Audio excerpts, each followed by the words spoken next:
Today, I'm going to be teaching all of you how to become the best fighter possible. Now, today we're going to be focusing on the 3 different categories of fighting: Offspawn, Midgame, and Endgame. And most importantly, how to be successful in every scenario. So if you guys do enjoy, make sure you guys are subscribed, and let's get into the video.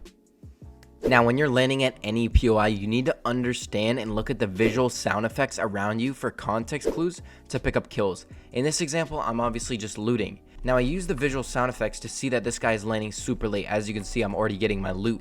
But instead of grabbing all the chests around me, the one above me, the one right below me, I sacrifice it. And I say to myself, if I can kill this guy early when he doesn't have a single gun to his name, that's going to make life a lot easier for me. So I catch him off guard when he's still looting, and I'm able to spray through without him having any loot, and I'm able to pick up a free kill, and also I guarantee even more loot for myself. And this is especially important off spawn because you're not going to have a lot of good guns, so you need to make sure that you maximize the percentage of you having good guns. Another thing about off spawn fights, you need to limit the amount of mats you use. Here is a perfect example of what I mean. As you can see, I'm about to get in a fight right here.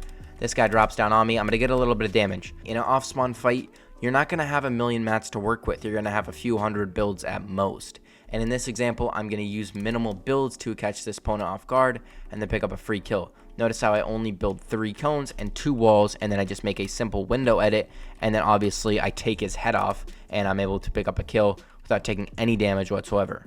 Now, in my opinion, the most important thing about Offspawn is having good map knowledge and just POI knowledge and knowing where all the nooks and crannies are. Like this guy right here, obviously I see him before he sees me. I'm going to get a little bit of damage off. The most important thing is that I do not chase him into this. Look at how many builds he's going to place. That's 1. We're going to get 2 here. I'm going to speed it up for you guys so you understand. There's 3, 4, 5, 6, 7. Right? He just placed 7 builds in between me and him. That means that if I have to go through all of these builds, he's eventually just going to be able to run away and heal. Instead of doing that, I'm going to head up over the POI and I'm going to cut him off. So instead, I go up and over and then go down because I know he's going to be in this little area. Notice how he armor walls this off too. If I went this way, there's no way I was going to be able to get to him. Now, once I get here and I steal the wall, I'm going to notice there's no wall in between me and him. Now, obviously, he's in the front tile right here, but 90% of the players back up when they're in a fight. So this guy right here, once I go on the wall, he's going to start to back up because he needs to get his flowberry off. But what he doesn't know is that I'm looking in this direction when I hold out my wall. If I look in this direction, obviously I steal this one. But if I look this way, I steal the wall, this wall as well. So I look this direction and I'm going to snag a cone and a wall at the same time and then edit the cone, obviously, throw another cone in, catch him off guard, and then I'm able to crack him, and then I'm eventually able to end the fight with taking minimal damage. And now I have just cleared out the POI with basically wasting no mats. Also, in a off-spawn fight, do not be too greedy. As you can see, after I just picked up that kill, instantly this person runs over and tries to clean me up, but he's too late. I could have been right here still picking on the loot, and this guy would have had a right hand peek on me at the doorway, and you can't even build here. So make sure that you guys aren't too greedy for your loot. You back up and then you play smart. This is just going to allow you to not take damage as much. And off spawn fights, the most important thing is that you're doing damage while not taking damage, because you don't have mats to burn, and you also don't have health to burn because you haven't gotten enough loot. Now, in mid-game, there's obviously different situations that you're going to get in, but 90% of the time, there's always going to be a third party. In this fight here, I spray this guy, get a little bit of damage on him. I'm going to obviously bonk it. He's obviously going to bonk his head after I get a cone. Most importantly, though, I grab the pieces around him. After I edit this wall in front of me, I grab both walls. This means that he literally has nowhere to go, except maybe out the right wall, but he obviously jumps and bonks his head, so he's a little nervous. Now, instead of doing what this guy thinks I'm going to do by just obviously editing this and then spraying the wall, because obviously, look, he gets his shotgun out because he thinks I'm going to do that. Instead, I edit out the right wall, and then I'm just going to make a simple window edit, catch him off guard, crack him, then I swing right just to make sure when he shoots, he obviously misses. And then I'm able to simply just grab the wall right here and then just edit on him. Obviously, he already gave up. Unlucky. Now, right after this fight, I get into a third-party scenario where this guy obviously shows up. He heard the squabble. He shows up. He's going to get a little bit of damage on me. As you can see, I took around 80 damage. And instantly, I'm going to dash back. Notice how fast he got to me. If I stayed here and boxed up, no way would I have a chance to met up. But since I dash away, I now create that distance in between me and him. Block it off a little bit with my hard mats. Most importantly, I need counter damage. If I don't get counter damage here, he's going to keep pressuring me even though I have meds. Now, once I get this counter damage and I've cracked him, that means that he can't push me anymore. He is now forced to box up and start medding up.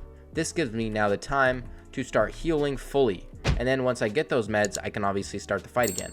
Also, if you guys are enjoying this content so far, go check out my community. It is free. In this community, you could have the chance of 1v1ing me. Also, I shout out people every single day. Here's today's. So if this does interest you, go to the link in the description, go check it out, and let's get back into the video. Now, the rest of this fight is literally just me playing very good angles. I realize this isn't a good angle for me standing on the wall, so I back up and give myself a better angle. And then I'm going to simply just pull out my dualies, catch him off guard with his shotgun out, and then I can spray through and then pick up a kill. But as you can see right there, we got another third party coming. So how do you deal with this, right? It's very important that you stay calm in these scenarios. Like this fight right here, I realize this isn't my box because as you know before, this guy boxed up earlier.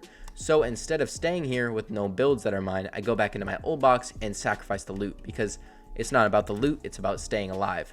Now I go back in here and he's pressuring my walls and I want to give myself time to relax. So I just armor wall the stuff above me and I just play patient. I just want him to bait him. I just want to bait him in.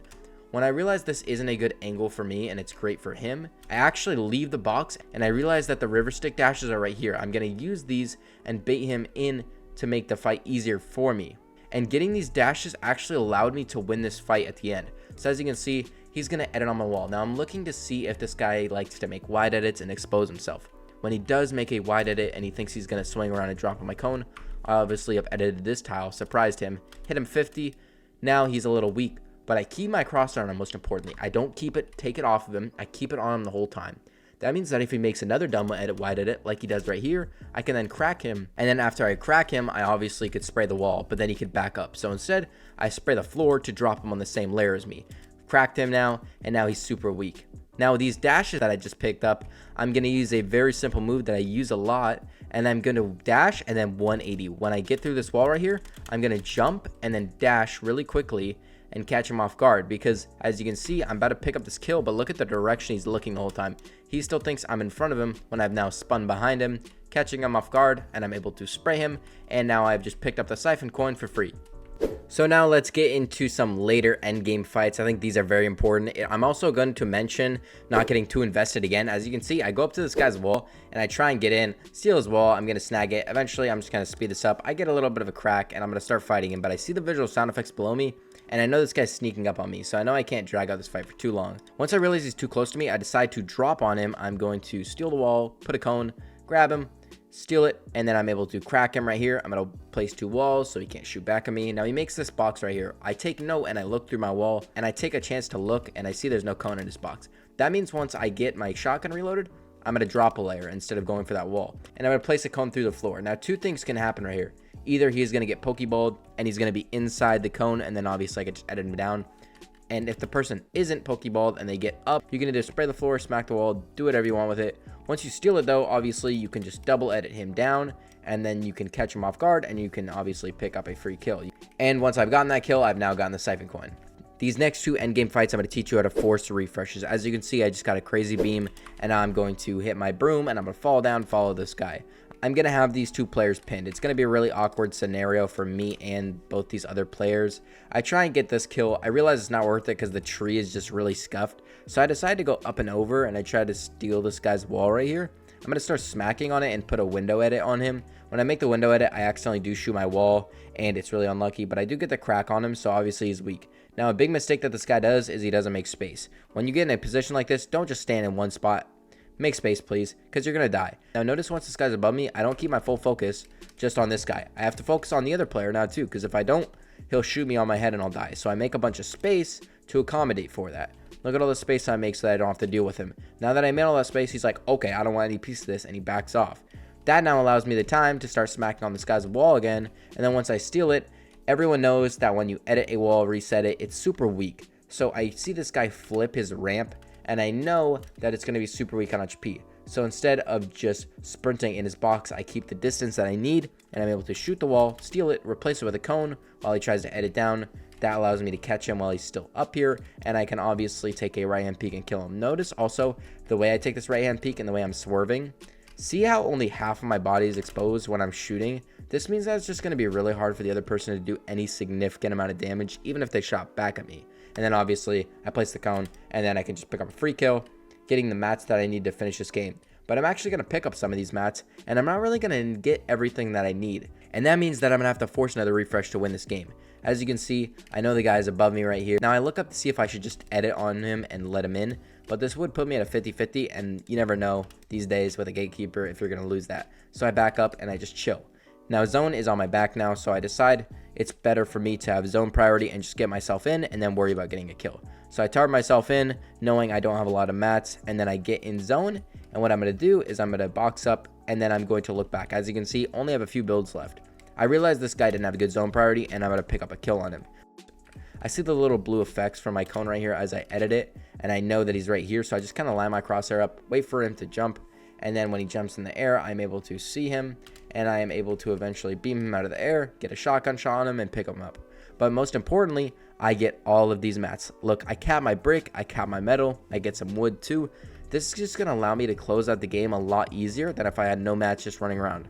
This also allows me to be dominant, and I can assert high ground. Hey, yo, didn't mean to sound weird like that. But I assert high ground, and now I have control of everything. Notice how this guy now has to watch me go up. These two weren't the best players in the game, but they did put up a fight. This little bit of high ground allows me to see that zone is pulling in this direction, so I know that if I literally just get up here, I win the game. So I just broom over, landed myself down here, and then I can just control the game from there and just hold these kids in the back of zone. They weren't that good, obviously, but you know, it is what it is. I just hold these two players. I knew they weren't that good. I'm able to pick up one kill here. This guy runs over. I get a little bit of damage on him, and then obviously I've held him down here. At this point, it's already over for him. He's basically already given up, and that is a free win for me. So if you guys do enjoy, make sure you guys are subscribed. Go join my community. Also, if you want to see how to Unreal rank, or you want to just become a better overall player, go check out these videos right here, and I'll see y'all later. Peace.